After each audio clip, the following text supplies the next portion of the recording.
अस्सलाम वालेकुम students, I am Mohammad Ahmad Iqbal.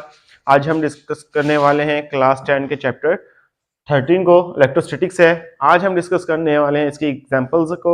तो फर्स्ट एग्जांपल हमारे पास, टू एग्जांपल्स हमारे पास है। आज फर्स्ट एग्जांपल कर रहे हैं 13.1 है। तो फर्स्ट एग्जांपल को हम पहले समझते हैं, फिर इसको क्या करते हैं, सोल्व करते हैं। फर्स्ट एग्जांपल है हमारे पास है, two bodies are oppositely charged. दो बॉडीज हैं, दोनों के ऊपर क्या चार्ज है, ऑपोजिट चार्ज है, यानी कि एक के ऊपर पॉजिटिव चार्ज है एंड देन दूसरे के ऊपर क्या है, नेगेटिव चार्ज है। तो जो चार्ज दिए हुए हैं वो क्या दिए हुए हैं हमारे पास है, जो फर्स्ट चार्ज दिया हुआ है वो 500 माइक्रोकूलम दिया हुआ है। कितना दिया हुआ है, 500 माइक्रोकूलम में, जो कि हमारे पास क्या हो जाएगा, Q1 आ जाएगा हमारे पास। एंड देन हमारे पास क्या है, अदर चार्ज दिया, जो दूसरी बॉडी के ऊपर चार्ज है वो क्या है, 100 माइक्रोकूलम दिया हुआ है। कितना दिया हुआ है, 100 माइक्रोकूलम दिया हुआ है। ये जो हमारे पास क्या हो जाएगा, Q2 हो जाएगा। Find the force between two charges. हमने क्या फाइंड करनी है, फोर्स को फाइंड करना है इन चार्जेस के दरमियान में। द बिटवीन देम, यानी कि जो हमारे पास होगा, डिस्टेंस बिटवीन देम होगा, और मीडियम जो इनके दरमियान में है वो क्या है, एयर है, और जो डिस्टेंस है इनके दरमियान में वो कितना आ रहा है हमारे पास, 0.5 मीटर। यानी कि जो इनके दरमियान में, चार्जेस के दरमियान में डिस्टेंस है वो कितना आ रहा है, 0.5 मीटर आ रहा है। तो हमने क्या फाइंड करना है इनके ऊपर, इसकी फोर्स फाइंड करनी है। सबसे पहले हम इसका डाटा नोट कर लेते हैं एंड देन इसका सॉल्यूशन फाइंड करते हैं।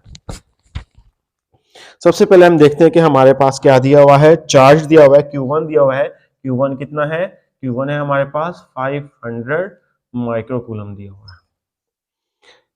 एंड हमारे पास वो Q2 दिया हुआ है। Q2 कितना दिया हुआ है, Q2 हमारे पास दिया हुआ है 100 माइक्रोकूलम दिया हुआ है।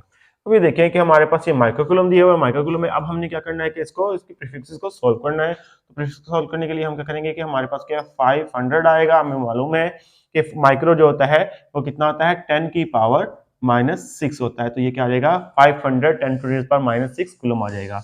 एंड देन हमारे पास क्या आ जाएगा, Q2 आ जाएगा। तो Q 100 माइक्रोकूलम था, तो सिमिलरली वही आ जाएगा, 10 की पावर -6 आ जाएगी, यानी कि 100 10 टू द पावर -6 कूलम आ जाएगा। ये हमारे पास आ गया है, इसके दो चार्जेस आ गए हैं। और दो, इसके अलावा क्या मौजूद था, इसका डिस्टेंस मौजूद था जो चार्जेस के दरमियान में, वो कितना है हमारे पास, R से रिप्रेजेंट करते हैं 0.5 मीटर है। यानी कि वो क्या कह रहा है कि दो चार्जेस हैं, दोनों चार्जेस क्या है, ऑपोजिटली चार्ज है। एक चार्ज हमारे पास क्या है, पॉजिटिव है, एंड एक क्या है हमारे पास, नेगेटिव है। तो ये क्या है हमारे पास, Q1 है, एंड दूसरा क्या है हमारे पास, Q2 है। और इनके दरमियान में डिस्टेंस क्या हो जाएगा, R हो जाएगा, जिसको हमने R से रिप्रेजेंट किया हुआ है। और ये हमारे पास इनके ऊपर Q1 क्या है, 500 माइक्रोकूलम है, एंड Q2 क्या है हमारे पास, 100 माइक्रोकूलम आ गया है। हमने फाइंड क्या करनी है, इसकी फोर्स को फाइंड करना है। फोर्स को फाइंड करने के लिए हमने फॉर्मूला पढ़ा था कूलम्स लॉ में। कूलम्स लॉ में F is equal to K Q1 Q2 over क्या आ गया था हमारे पास, K Q1 Q2 over R square आ गया था। R स्केयर आ गया है, यहाँ पे हमारे पास है। R स्केयर क्या है हमारे पास, चार्जेस के दरमियान में डिस्टेंस है, जो कि हमारे पास क्या होगा, उसका स्केयर होगा। एंड Q1 क्या है, एंड Q2 क्या है, प्रोडक्ट ऑफ चार्जेस है, जैसे कि हमने कूलम्स लॉ को पढ़ा था। एंड K क्या है हमारे पास, K हमारे पास है कांस्टेंट ऑफ प्रोपोर्शनैलिटी है हमारे पास, जिसकी वैल्यू कितनी होगी हमारे पास, 9 मल्टीप्लाई बाय 10 की पावर 9 न्यूटन हमारे पास क्या आ जाएगा, मीटर स्क्वायर पर कूलम स्क्वायर आ जाएगी। अब हम क्या करते हैं कि इन वैल्यूज को क्या करते हैं, इसमें पुट करते हैं, तो हमारे पास इसका आंसर आ जाएगा। इसका सॉल्यूशन करेंगे हम। के की वैल्यू कितनी थी हमारे पास, हमने फाइंड किया ये वाली, 9 मल्टीप्लाई बाय 10 की पावर 9 आ जाएगा। एंड Q1 आ जाएगा हमारे पास, Q1 आ गया है हमारे पास 500 multiply by 10 to raise power -6 आ गई है। एंड Q2 क्या आ गया है, मल्टीप्लाई आ जाएगा यहाँ पे 100 multiply by 10 to raise power -6 हो जाएगा। एंड हमारे पास ये क्या आ जाएगा, बटे में R स्केयर है, तो ये क्या आ जाएगा, 0.5 का स्केयर आ जाएगा हमारे पास है। इसका सॉल्यूशन निकालते हैं। सॉल्यूशन निकालने के बाद हमारे पास क्या बचेगा, इसका आंसर आ जाएगा। तो आंसर क्या निकालते हैं हम, F इज इक्वल टू हमारे पास क्या आ जाएगा, 1800 कैलकुलेट करेंगे। तो कैलकुलेट करने के बाद हमारे पास क्या आ जाएगा, इसका आंसर आ जाएगा। तो ये क्या आ जाएगी, force F is equal to 1800, यानी कि 1800 न्यूटन हमारे पास क्या आ जाएगा, इसकी फोर्स आ जाएगी। इस तरह हमारे पास अगर चार्जेस दिए हो और दो चार्जेस के दरमियान में डिस्टेंस दिया हो, तो हम क्या फाइंड कर सकते हैं, इसकी फोर्स को फाइंड कर सकते हैं। नेक्स्ट है हमारे पास थर्ड एग्जाम्पल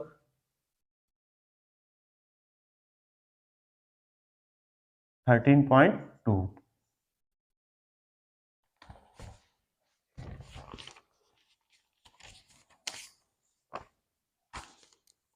इस एग्जांपल में वो कहता है कि capacitance of a parallel plate capacitor, यानी कि एक कैपेसिटर है, उसकी कैपेसिटेंस है पैरेलल प्लेट कैपेसिटर की कितनी है, 100 माइक्रोफैरड है, यानी कि कैपेसिटेंस दी हुई है, सी दी हुई है, 100 माइक्रोफैरड है। If the potential difference between इस प्लेट्स इज 50 वोल्ट्स, अगर इन दो प्लेट्स के दरमियान में जो पोटेंशियल डिफरेंस है वो कितना आएगा हमारे पास, 50 वोल्ट है। तो find the quantity of the charge store on each plate. हमने चार्ज क्या फाइंड करनी है, हमने फाइंड करनी है कि जो चार्ज हमने हर एक प्लेट के ऊपर स्टोर किया हुआ है वो फाइंड करना है। यानी कि हमारे पास क्या है कि कैपेसिटेंस दी हुई है, सी दी हुई है, सी कितनी दी हुई है, 100 माइक्रोफैरड दिया हुआ है, और हमारे पास क्या है, वोल्ट पोटेंशियल डिफरेंस दिया हुआ है जिसको हम V से रिप्रेजेंट करते हैं, कितना दिया हुआ है, 50 वोल्ट, या V से भी रिप्रेजेंट कर दें, 50 वोल्ट दिए हुए हैं। अब वो कहता है कि ये जो कैपेसिटर है हमारे पास क्या है, पैरेलल प्लेट कैपेसिटर, दो प्लेट्स हैं हमारे पास है, एज वी नो हमारे पास दो प्लेट्स हैं, कौन कौन सी हैं, एक Q नेगेटिव है, एक क्या है हमारे पास, Q पॉजिटिव है, और जो इसमें कैपेसिटेंस है इसकी कितनी है, 100 माइक्रोफैरड है, एंड जो वोल्टेजेस हैं जो वो क्या है हमारे पास, 50 वोल्टेजेस। हमने फाइंड क्या करना है, इसकी Q को फाइंड करना है, कि यानी कि जो चार्ज इसके ऊपर स्टोर हुआ है उसको हमने क्या करना है, फाइंड करना है। सबसे पहले हम देखते हैं कि जो कैपेसिटेंस है C है, इसको ये माइक्रोफैरड है, हम इसको किसमें कन्वर्ट करेंगे, प्रीफिक्सेस को चेंज करेंगे, तो ये हमारे पास क्या आ जाएगा, 100 मल्टीप्लाई बाय 10 टू रेज का पावर माइनस माइक्रो कितनी होती है, -6, साथ क्या आ जाएंगे, इसके यूनिट आ जाएंगे, फैराड आ जाएंगे। तो हमने ये फाइंड कर लिया। अब क्या है कि Q का फार्मूला लगाते हैं, Q इज इक्वल टू, हमें मालूम है कि अभी प्रीवियस लेक्चर में डिस्कस किया था कि Q इज इक्वल टू क्या हो गया, CV आ जाएगा हमारे पास है। Q क्या है हमारे पास है, चार्ज है, C क्या है, कैपेसिटेंस है, एंड V क्या है हमारे पास, पोटेंशियल डिफरेंस है हमारे पास है। तो ये क्या आ जाएगा हमारे पास, C कितना है, 100 माइक्रोफैरड है, Q इज इक्वल टू 100 क्या आ जाएगा, 10 की पावर -6 आ जाएगी माइक्रोफैरड में, एंड मल्टीप्लाई बाय कितना आ जाएगा, 50 वोल्ट्स आ जाएंगे। तो ये आ जाएगा हमारे पास 50 वोल्ट्स आ जाएंगे। तो अब हम क्या करेंगे, मल्टीप्लाई करेंगे, तो मल्टीप्लाई करने के बाद हमारे पास ये क्या आ जाएगा, 100, ये हमारे पास 5000 आ गया, मल्टीप्लाई बाय 10 की पावर -6 आ गया है, साथ क्या आ गए हैं इसके यूनिट, कूलम आ जाएंगे हमारे पास, कूलम आ गए हैं। अब ये देखें कि 1000 आ गए हैं हमारे पास, अब ये हम इसको कहते हैं 5000 आ गया है, हम यूं कर सकते हैं इसको कि 1000 है तो हमारे पास एक 10 की पावर क्या हो जाएगी, 3 हो जाएगी, मल्टीप्लाई बाय 10 की पावर -6, एक C आ जाएगा हमारे पास, साथ क्या आ जाएगा इसके, Q आ जाएगा। अब हमारे पास ये 3 है तो 5 प्रीफिक्सेस आपस में क्या आ जाएंगे, प्लस होते हैं, तो ये 5 प्लस क्या आ जाएगा, 6 प्लस 3 आ जाएगा, 5 मल्टीप्लाई 6 प्लस 3 आ जाएगा, इज इक्वल तो Q आएगा हमारे पास यहाँ पे, एंड देन हमारे पास क्या हो जाएगा कि 5 मल्टीप्लाई बाय 6 में से 3 को -3 करेंगे तो हमारे पास क्या आ जाएगा, -3 आंसर आ जाएगा, कूलम आ जाएगा। अब -3 क्या चीज होती है, -3 हमारे पता है कि प्रीफिक्स के हिसाब से क्या होता है, मिली होता है, तो हम कह देंगे कि हमारे पास चार्ज कितना आ गया है, 5 मिली कूलम, हमारे पास क्या आ जाएगा, चार्ज आ जाएगा। तो ये है हमारे पास, इस तरह हम क्या कर सकते हैं, चार्ज को फाइंड कर सकते हैं अगर हमारे पास capacitance and potential difference given हो तो। आई होप स्टूडेंट्स आपको आज के लेक्चर की समझ आई होगी। आज के लिए इतना काफी है। अल्लाह हाफिज।